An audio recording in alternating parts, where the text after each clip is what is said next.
இதை விட கடுமையான தண்டனை கொடுக்கணும் அப்படிங்கிறது தான் என்னோட ஆசை. நேற்று நைட்டு கூட அவர்கிட்ட பேசினேன். பேசும்போது கூட அது என்னன்னே சொன்னீங்கன்னு நானும் கேட்கல.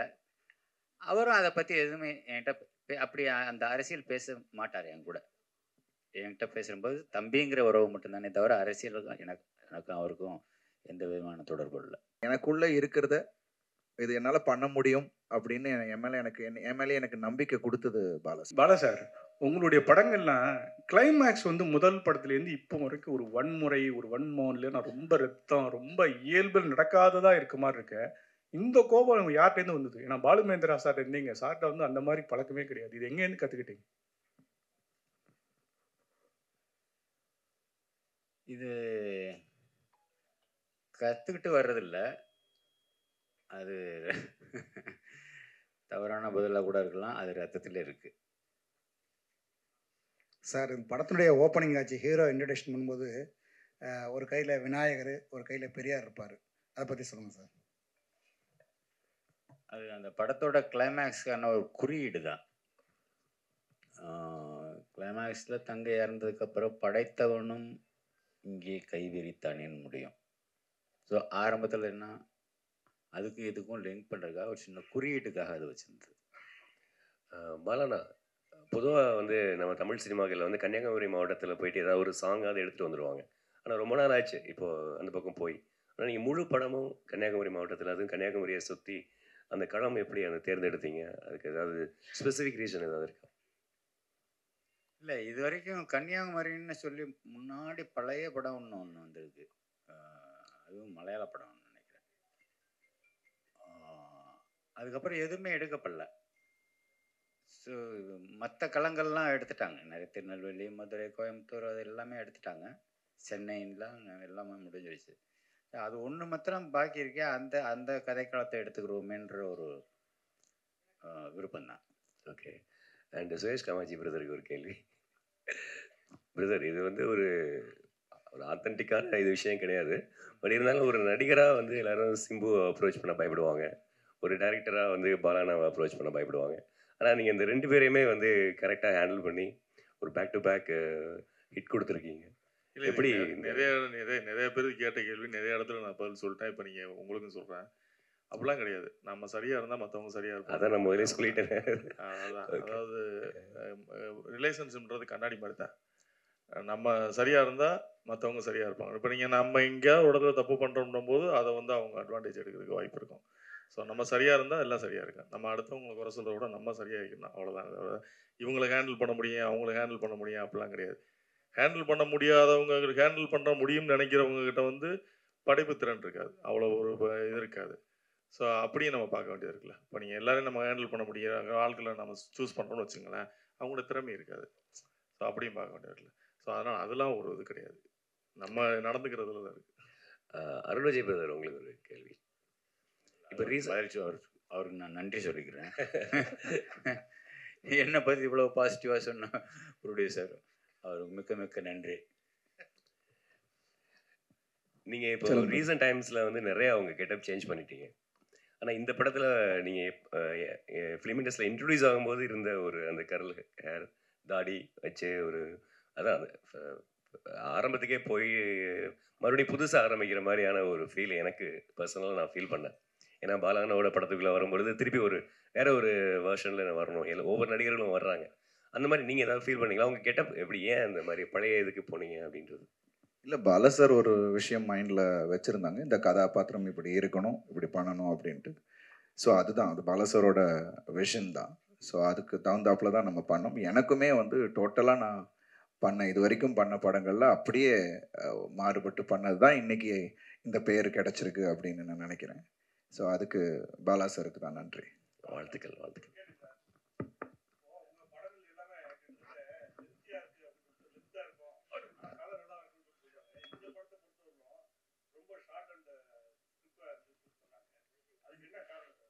ரெண்டு மணி நேரம் 5 நிமிஷம் இருக்காது. எல்லாமே 2.25 தான் இருக்கும். இது வந்து கதை சொல்லப்பட்ட விதம், குறிப்பாக செகண்ட் ஹாஃப் அது கொஞ்சம் ஃபாஸ்ட்டாக போகும்னா அப்படி காட்சியில் அடுத்தடுத்து அப்படி அமைஞ்சதுனால அது உங்களுக்கு வந்து ரொம்ப சின்ன படம் மாதிரி தெரியுது. ஆமாம், அது ஃபாஸ்ட்டாக போகிறதுனால அது உங்களுக்கு தெரியல. சார் இங்கே சார் வாழ்த்துக்கள் முதல்ல படத்துக்கு. இந்த ஸ்டோரி வந்து ரியல் இன்ஸ்பிரேஷனா சார்? ஏதாவது நீங்கள் பார்த்ததா இல்லை பேப்பரில் மாதிரி வந்து தகவல் அடிப்படையிலையா? அப்புறம் பர்டிகுலராக ஹீரோவுக்கு அந்த மாதிரி டெஃபெண்டப்பாக வச்சதுக்கான காரணம் என்ன சார்? அந்த இன்சிடெண்ட் வந்து ரியலாக நடந்தது. ஆனால் சென்னையில் தான். ஆனால் நான் அந்த ஸ்கூல் பேர் சொல்ல முடியாது. அந்த பிளைண்ட் ஸ்கூல், ஒரு பிளைண்ட் ஸ்கூலில். ஒரு அடுத்து என்ன கேட்டீங்க? பேச வைக்காத ஒரு ரோல் கொடுத்துருக்கீங்க. அவருக்கு வந்து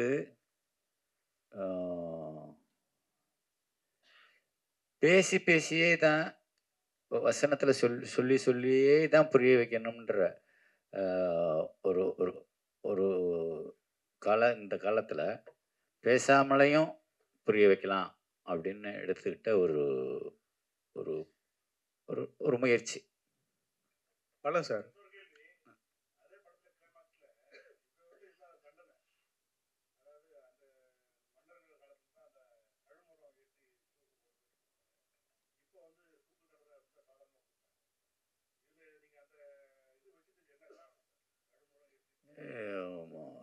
அந்த கதாபாத்திரம் வந்து தூக்கு தண்டனை கொடுக்குற அளவுக்கு சுப்ரீம் கோர்ட் நீதிபதி இல்லைல்ல.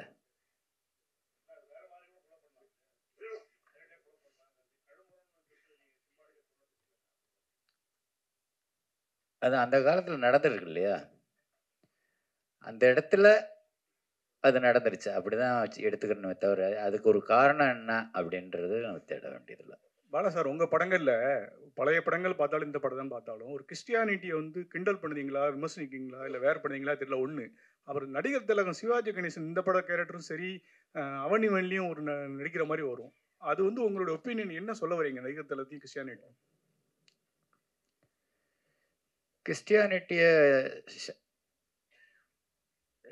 சும்மா ஏதோ சட்டையர் பண்ணுறன்ற மாதிரி நீங்கள் அதை தவறாக எடுத்துக்கிற கூடாது. அந்த ஒரு பாட்டை கேட்டு பாருங்க, ஆடியோவில் அந்த சின்ன பொண்ணு தங்கச்சி பாடுற பாட்டை கேட்டு பாருங்க.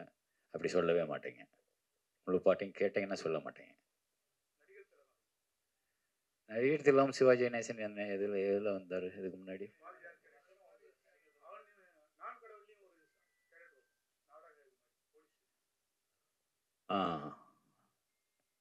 இல்லை, ஒருவேளை அவரை எனக்கு ரொம்ப பிடிக்கும்ன்றதுனால அவரை கொண்டு வரணும் என்னமோ தெரியல.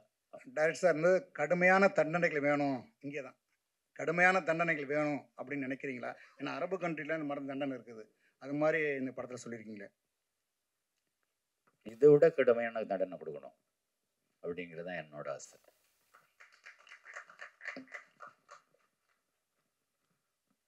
பாலா சார், இதுவரை தொடர்ந்து 4 படம் பண்ணியிருக்கீங்க. பட் எல்லா கதைக்களமும் கேரக்டர் பார்த்தீங்கன்னா ஒரே மாதிரி தெரியுது, ஒரு ஃபீலிங் இருக்குது. நீங்கள் வந்து ஸ்டைலிஷான பாலாவை நாங்கள் எப்போ பார்க்குறது? ஸ்டைலிஷான பாலா சாரா எப்போ பார்க்குறது?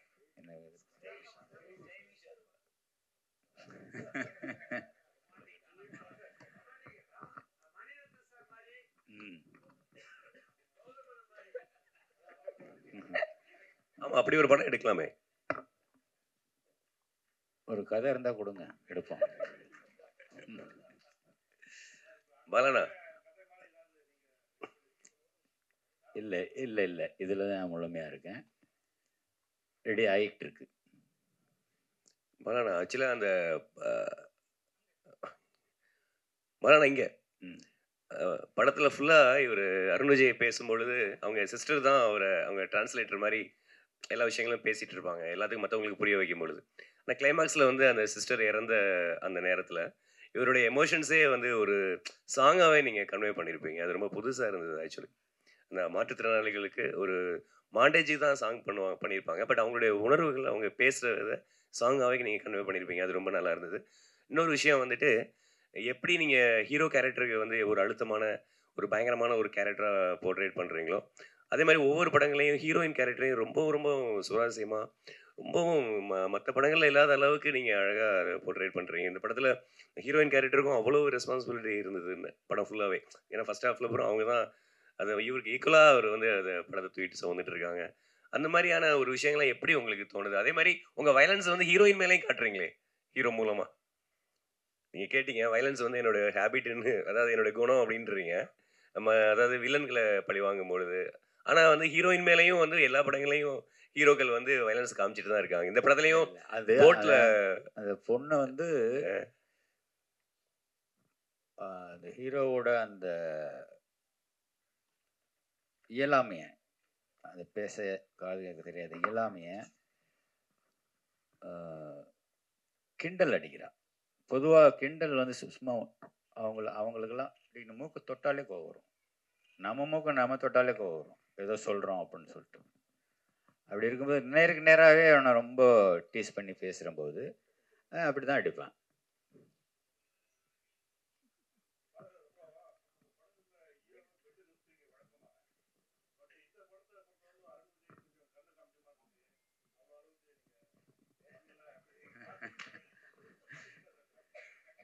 இல்லை இல்லை, அது தனிப்பட்ட கருணை எல்லாம் ஒன்றும் கிடையாது.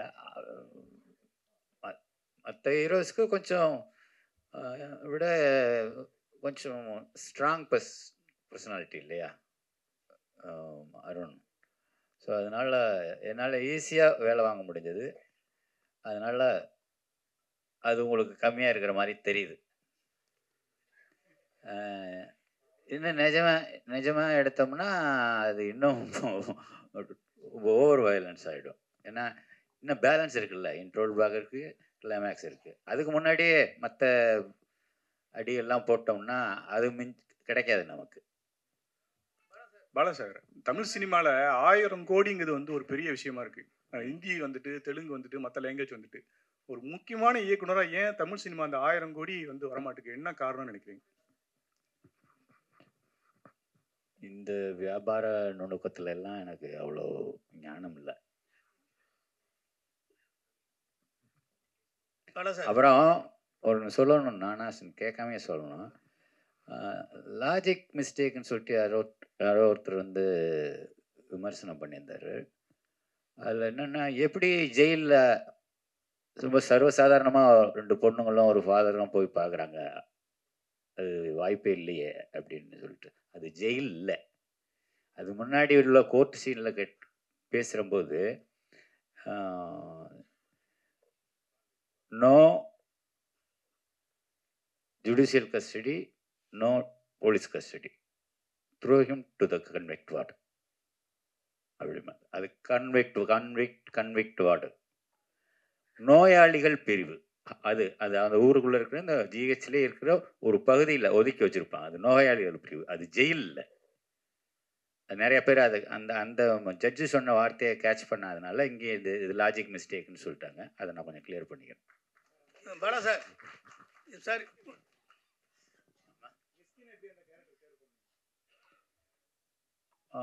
மிஸ்கின் எனக்கு இந்த ஓனாயும் மாட்டுக்குட்டியிலேருந்தே எனக்கு அந்த அந்த இதில் பரியல் கிரவுண்டில் ஒரு மெழுகு மத்திரம் ஏற்றி வச்சுட்டு பேசுகிற ஒரு லெங்க்தி ஷாட்டு, ஒரே ஷாட்டில் ஒரே டேக், அப்போ இருந்தே நான் ரொம்ப கூட சேர்ந்து படம் பண்ணிடணும் அப்படின்னு எனக்கு ரொம்ப ஆர்வமாக இருந்தேன். அது இந்த படத்தில் நிறைவேறிருக்கு. பாலா சார், இப்போ அருண் வந்து இந்த படத்தில் சிரமப்பட்டு நடித்து படம் சக்ஸஸ் ஆகிருக்கு, பேசப்பட்டிருக்கு. இதே நிலையில் வந்து சூர்யா நடிச்சிருந்தா இன்னும் எதிர்பார்ப்புகள் உங்களுக்கு கூடி இருக்குன்னு நினைக்கிறீங்களா? அந்த படம் பெரிய ஹிட் ஆயிருக்குன்னு நினைக்கிறீங்களா?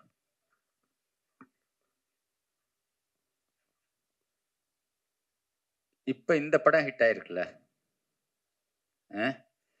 இன்னார் நடிச்சிருந்தா அமிதாப் பச்சன் நடிச்சிருந்தா,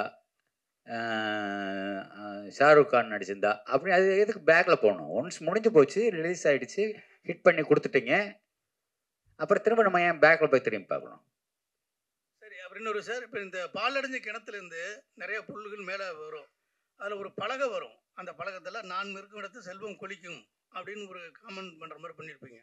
அதே மாதிரி பெரியார் சிலையை சோத்து கையில் தூக்கிட்டு வருவார், பிள்ளையார் சிலையை பிச்சை கையில் தூக்கிட்டு வருவார். அப்போ இதில் ஏதாவது உங்களுக்கு எப்போதுமே கொஞ்சம் நாத்திகரத்தில் உடன்பாடு உள்ளவங்க, இந்த மனநிலையை எப்படி பண்ணியிருந்தீங்க? என்ன காரணம்?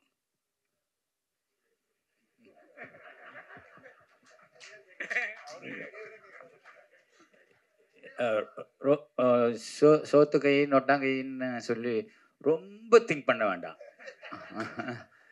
ஏதோ ஒரு கை, ரெண்டும் கை தானே, ஏதோ ஒரு கை 2 இடுப்பு, அவ்வளோதான். அதில் தூக்கிட்டு வர்றது. சார் அடுத்த படம் இந்த படம் ஹீரோ யாரு? அது மாதிரி இந்த குற்ற பரம்பரை நீங்க முந்தையே எடுக்கணும்னு பேசிட்டு இருந்தீங்க, அதுக்கான ஐடியா? இல்லை, அது குற்ற பரம்பரைன்றது நான் முன்னாடியே சொல்லிட்டேன். அந்த மீட்டுக்கு நீங்களும் வந்திருந்தீங்க. குற்ற பரம்பரை இல்லை, எழுதப்பட்ட கதைன்னு நான் சொல்லிட்டேன். இவ திரும்ப அந்த குற்ற பரம்பரையை பற்றி இப்போ பேசி பிரயோஜனம் இல்லை, அதை எடுக்க போகிறதும் இல்லை. அடுத்த படம் சார், அடுத்த படம் என்ன படம், யார் ஹீரோ? இன்னும் எதுவும் முடிவாகலை.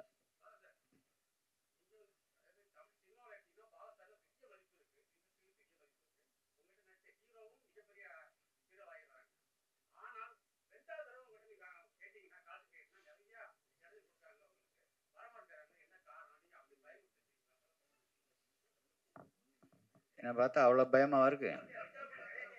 இல்லை, பொதுவாகவே எல்லாரும் கேட்குற கேள்வி, கோக்காரரு பட்டுன்னு பேசிடுவார், அது இதுன்னு. அப்படி ஏதாவது நடந்திருக்கா அப்படின்னு சொல்லி சுரேஷ் காமாட்சிட்ட கேளுங்க, இல்லை அருண் விஜய்கிட்ட கேளுங்க, இல்லை படத்தில் நடிச்சதை யார்கிட்ட வேணாலும் கேளுங்க. என்னைக்காவது ஒரு நாள் முகம் சுண்டிருக்கணும் நான் கூட கேட்டு பாருங்க, அது அவங்களே சொல்லட்டும் பதில்.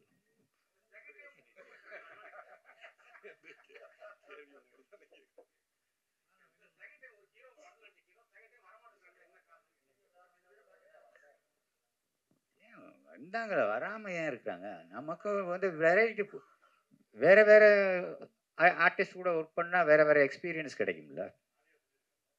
ஆர்யா பண்ணியிருக்கிறாரு, சூர்யா பண்ணியிருக்கிறாரு. நீங்கள் எங்கேயோ எங்கே போனால் ரொம்ப வருஷத்துக்கு பின்னாடி இருக்கீங்களே.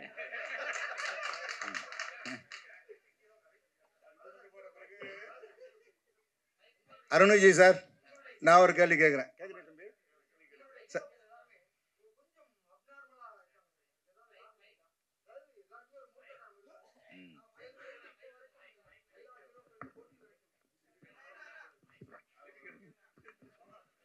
பாலா சார், உங்களுடைய எல்லா படங்களையுமே கேரக்டர் பேசப்பட்டிருக்கு. பர்டிகுலர் அந்த ஹீரோக்கு வந்து ஒரு ஸ்பெஷல் பவர் மாதிரி, அதாவது ஒரு மூர்க்கத்தனத்தோடு இருக்காங்களே, அதுக்கான காரணம் என்ன?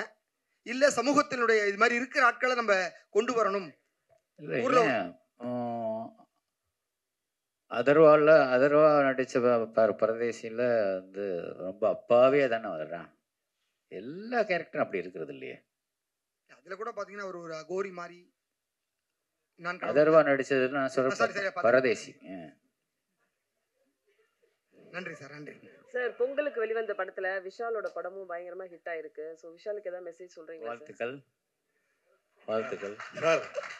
பாலா சார், உங்க படத்துல கிட்டத்தட்ட நான் கடவுள் படத்துலையும் சரி, இந்த படத்துலையும் சரி, மாற்றுத்திறனாளிகளுக்கு கொஞ்சம் முக்கியத்துவம் அதிகம் கொடுத்துருக்கீங்க. அதுக்கு ஏதாவது காரணம் இருக்கா சார்? அவங்களோட உலகத்தை காமிக்கணும்ல. சும்மா பார்த்துட்டு கண்ணை மூடிக்கிட்டு ஐயோ என்ன அப்படி இருக்காங்க, என்ன ரொம்ப அழுகா இருக்காங்க அப்படின்னு நம்ம பார்த்துட்டு ஒதுங்கி போகக்கூடாது. அவங்களோட உலகத்தை காமிக்கணும். அவங்களுக்குள்ள தானே நம்ம வாழ்கிறாங்க, நமக்குள்ளே தானே அவங்களும் வாழ்கிறாங்க, நம்மளை நம்பி தானே அவங்களும் வாழ்கிறாங்க. ஸோ அது காமிக்க வேண்டியது நம்மளோட கடமை தானே. சார், விஷாலுக்கு உடம்பு சரியில்லை அப்படின்னு சொல்லி யூடியூப்லாம் ரொம்ப இது வரும்போது நிறைய பேர் வந்து உங்களை குற்றம் சாட்டினாங்க. நீங்கள் இந்த அவனிவனில் அந்த கண் இது பண்ணனால தான் இவ்வளோ பிரச்சனைக்கு காரணம். பாலா சார் தொடங்கி வச்சது தான் அவர் இந்த அளவுக்கு உடல்நிலை கெடுத்துருக்குன்னு. அதுக்கு என்ன பதில் சொல்லுவாங்க? இது நான் என்ன பதில் சொல்கிறது? டாக்டர் சர்டிஃபிகேட் வேணா வாங்கி கொடுக்கலாம். அது எப்படி கண்ணை யாரோ என்கிட்ட சொன்னாங்கப்பா, நான் பார்க்கல, கண்ணை வச்சு பிடிச்சி தச்சிட்டேன் அப்படின்னு. அது எப்படியா கண்ணை பிடிச்சி தைக்க முடியும்? இதெல்லாம் வந்து அவங்களுக்கு தோன்றதா பேசுறாங்க, அதெல்லாம் நம்ம கண்டுக்க வேண்டியதில்லை.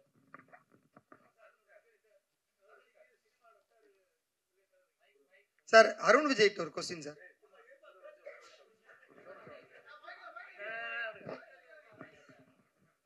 சார், இப்போ நீங்கள் சினிமாவில் ரொம்ப நாளும் இருக்கீங்க, முற்போக்கான சிந்தனையும் உள்ளவர்.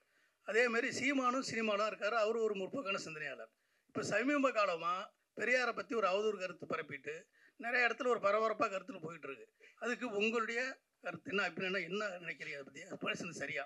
அவர் என்ன சொன்னாருன்னு இப்போ வரைக்கும் எனக்கு தெரியாது.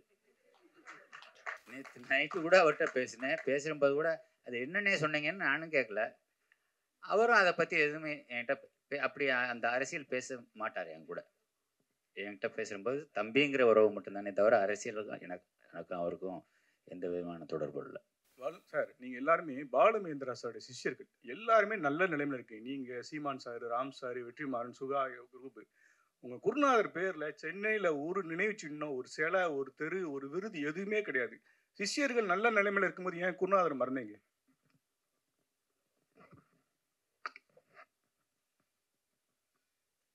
மறந்தீங்கன்னு எப்படி சொல்லலாம்? அவர் தான் நமக்குள்ளே இருக்கிறாரு, எங்களுக்குள்ள எல்லாருக்குள்ளே இருக்கிறாரு. ஆனால் அடுத்த தலைமுறைக்கு என்ன பண்ணணும்? தெருவு பேர் வைக்கலாம், ஒரு சிலை வைக்கலாம்னு சொல்ல வர்றாரு. அது அரசாங்க முடிவெடுக்க வேண்டியது. நம்மளே ஒரு தெரு உருவாக்கி நம்மளே பேர் வச்சோம்னா விடுவாங்களா? அதனால முறைப்படி தான் செய்யணும். சார் அருண் விஜய்கிட்ட ஒரு கேள்வி. அருண் விஜய் சார், ரொம்ப நாள் நீங்கள் எதிர்பார்த்துட்டு இருந்த ஒரு விஷயம் பாலா சாரோட பண்ணணும் அப்படின்னு, அது அமைஞ்சது. என்ன விஷயத்த கற்றுக்கிட்டீங்க பாலா சார்ட்டேருந்து? இந்த அனுபவம் எப்படி இருந்தது? இல்லை, ஒரு மறக்க முடியாத அனுபவம். ஒவ்வொரு விஷயமும் எனக்கு வந்து இதில் அவ்வளோ விஷயங்கள் கற்றுக்கிட்டேன். ஒரு கதாபாத்திரத்தோட ஆழத்தை புரிஞ்சுக்கிறது எப்படி அப்படின்ற ஒரு விஷயம் பாலா சார்ட்டேருந்து அது ஒரு விஷயம் கற்றுக்கிட்டேன்.